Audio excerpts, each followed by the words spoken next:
নোয়াখালীর সেনবাগ উপজেলায় মাদক ব্যবসায়ীদের হামলায় দশম শ্রেণীর এক ছাত্র নিহত হয়েছে। এ ঘটনায় আহত হয়েছে আরও অন্তত ৫ জন।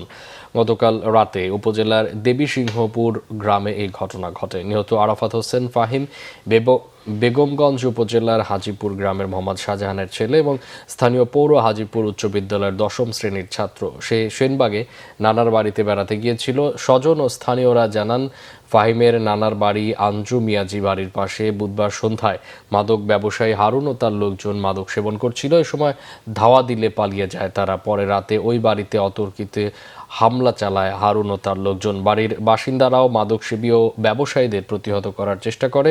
মাদক ব্যবসায়ীদের ছুরিকাঘাতে ফাহিম গুরুতর আহত হয়। দ্রুত হাসপাতালে নিয়ে গেলে কর্তব্যরত চিকিৎসক তাকে মৃত ঘোষণা করেন। খবর পেয়ে হারুনকে আটক করেছে পুলিশ।